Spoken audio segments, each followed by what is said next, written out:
La description du patrimoine du client comporte les actifs qui sont hors sujet dans cette vidéo et les dettes.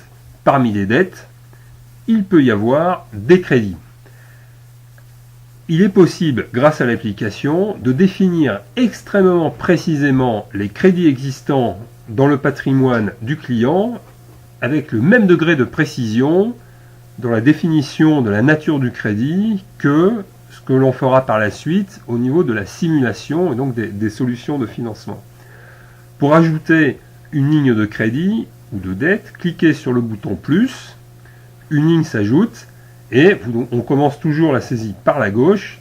Vous saisissez dans la boîte liste le type de crédit concerné. Alors là, on va dire que c'est un crédit immobilier. Affectation, le détenteur, qui est le détenteur du crédit? Ça peut être l'emprunteur, le comprometteur, le ménage ou une des sociétés existantes qui auraient été décrites précédemment dans l'onglet État civil. Là, on va choisir emprunteur. Et la banque, c'est sur quel compte bancaire tombent les mensualités. Donc là, vous retrouvez la liste des banques qui ont été présaisies dans l'onglet précédent situation. Voilà, donc l'organisme, eh bien, c'est la banque prêteuse. On va dire que là, c'était un prêt BNP. Et maintenant, vous avez deux manières de choisir, de définir plus exactement la nature de ce crédit. Alors, la plupart des crédits sont des crédits classiques, c'est-à-dire amortissables à échéance constante, auquel cas, il y a une manière de saisir simple. Il suffit de rentrer le capital restant dû, la mensualité et la date de fin. Ça, ce sera suffisant pour recalculer un taux effectif global et dans ces cas-là, le crédit sera considéré comme un crédit amortissable à mensualité constante. Alors par exemple, supposons que vous voyez dans les documents que le client vous a envoyé, ou alors il vous l'a déclaré au téléphone parce qu'il ne vous a pas encore envoyé les documents, mais il les a sous les yeux au moment de l'entretien. Il a, mettons, encore 85 000 € de capital restant dû. Il paye 750 € par mois et il va régler ses mensualités jusqu'au 15 septembre 2037. Là, je tape un petit peu au hasard. Alors, regardez, c'est très intéressant. Maintenant, si vous sortez de la ligne pour aller cliquer n'importe où ailleurs, vous voyez, ici, le TEG a été recalculé. Donc là, le TEG serait de 9%.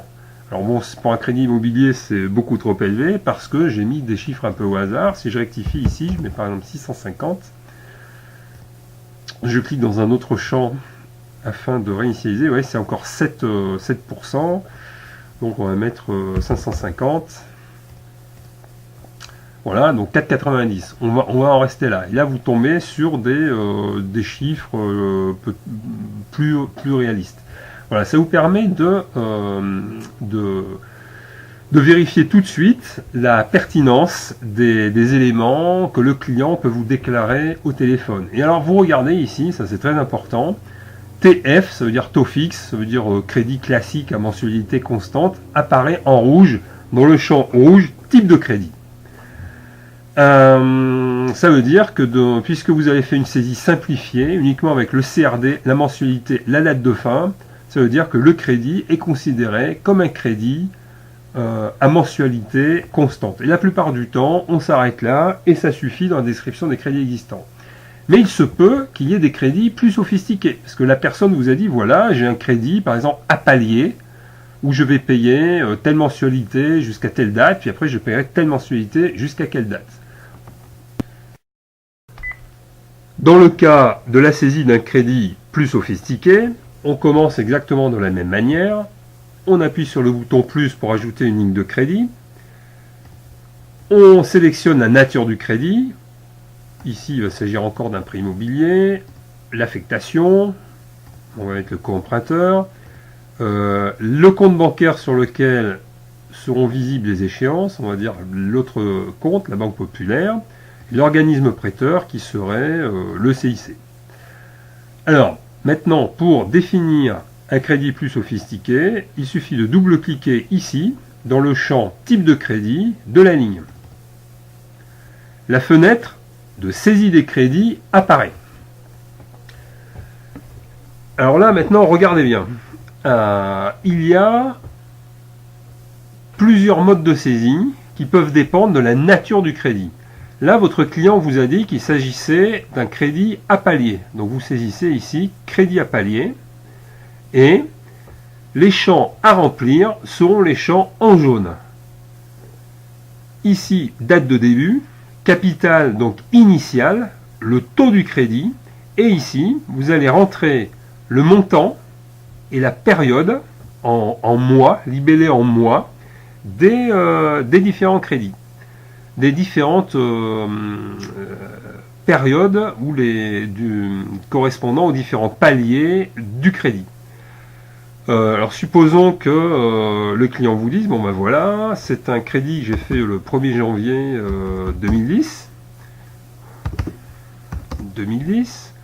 j'avais emprunté 150 000 euros, voilà, à un taux de 3,5%, où je payais 500 euros par mois, où j'ai payé 500 euros par mois pendant les 36 premiers mois, et au-delà, mais je paye, alors regardez bien, je paye 750 euros.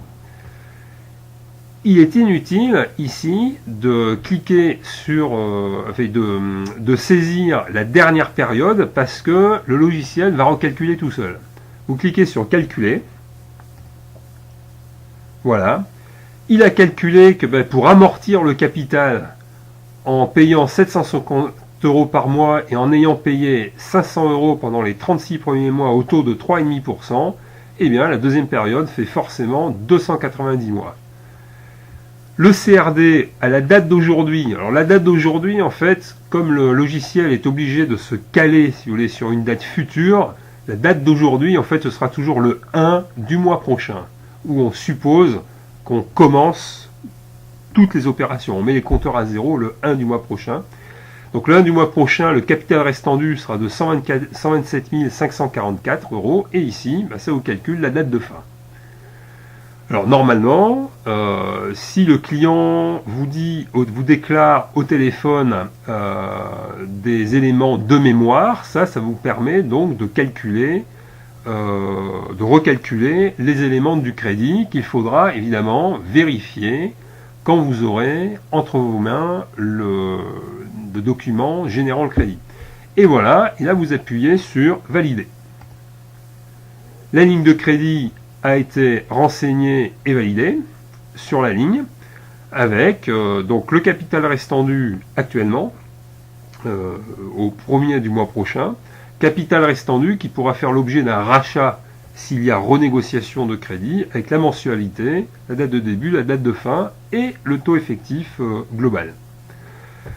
Autre exemple, maintenant on va rajouter donc un crédit, encore un crédit, donc un crédit immobilier. Alors vous remarquez que dès que vous saisissez un crédit, là le champ type de crédit clignote deux fois pour vous inciter à double-cliquer dedans. Et là nous allons rentrer un crédit à taux fixe, mais avec les éléments réels du contrat. Et c'est là où vous avez deux modes de saisie. Pour un crédit à taux fixe, soit, alors que vous choisissez ici, soit la définition initiale du crédit est connue, c'est-à-dire qu'on a la date de début, le capital emprunté, le taux et la durée. Dans ces cas-là, ça va vous recalculer automatiquement le montant. Ou alors, en mode reconstitution, c'est ce qu'on a fait tout à l'heure, on n'a pas les éléments initiaux du contrat, parce qu'on n'a pas le contrat entre les mains, mais on connaît que la date de fin, le capital restant dû et le montant payé, et c'est le logiciel qui va tout recalculer. Alors ça c'est ce qu'on a fait tout à l'heure.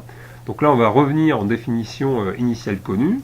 Voilà, alors là c'était un crédit souscrit au 1er janvier 2000, et on avait emprunté 200 000 euros à un taux de 6,5%. Sur une durée de 180 mois. Alors toutes les durées dans le logiciel sont en mois. 180 mois. Et en appuyant sur le bouton calculer, effectivement 2000, on est en 2017. Vous voyez bien que le capital restant dû aujourd'hui, c'est 0 parce que le crédit est terminé. Ouais, donc exemple typique là de validation et d'aide-mémoire en quelque sorte assistée par le logiciel quant à la cohérence des données saisies. Donc là, supposons que la durée totale n'a pas été de 15 ans, 180 mois, mais de 25 ans, donc 300 mois. Si je recalcule, le capital restant dû à ce jour est de 92 461 euros. Le montant de l'échéance payée est de 1327 euros. Vous pouvez valider. Et voilà, vous avez saisi encore un crédit classique sur la ligne sur sa ligne, donc dans la fenêtre patrimoine. Encore un exemple. Alors là, on va faire le plus sophistiqué qui soit. Supposons que votre client ait souscrit à un crédit à différé d'amortissement ayant inclus une période de différé total, parce qu'il s'agissait de financer à l'époque un achat en VFA avec une date de livraison dans le futur, donc il n'y avait pas de loyer au début, donc on a demandé un différé total pour les premiers mois, et adossé un certain nombre d'actifs. Alors, il s'agit d'un prêt immobilier, le champ type de crédit clignote, vous double-cliquez dedans, et là, je vais choisir un crédit à différé total, avec une période où le différé total se transforme en différé d'amortissement. On va mettre 20 mois. La plupart du temps, c'est 18 mois, 20 mois, 24 mois, le temps que l'immeuble en VFA se construise et soit loué. Ça avait été souscrit, par exemple, au 1er janvier 2005. Et on avait emprunté 200 000 euros à un taux de 3,5%. Voilà, avec... alors ici, vous avez toujours un petit commentaire sur la droite. Alors, le différé d'amortissement, on allait prendre une 36 mois de différé d'amortissement. Donc, où là, on allait payer des intérêts qu'il est inutile de calculer parce que ils seront...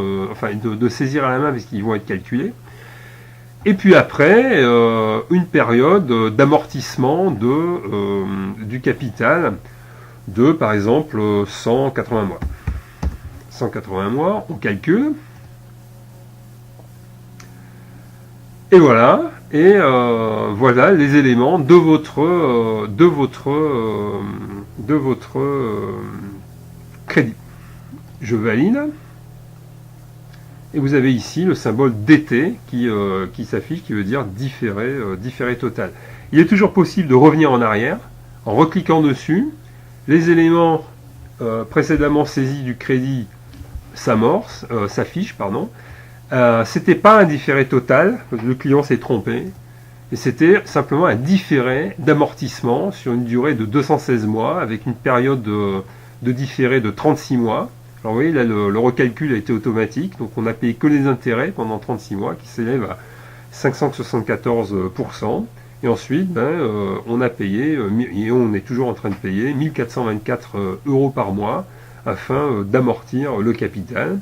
Le capital restant dû à la date d'aujourd'hui, c'est-à-dire une fois de plus au 1 du mois prochain, s'affiche, et la date de fin de prêt s'affiche. Vous pouvez vous revalider, et votre crédit différé total est devenu ici un différé d'amortissement.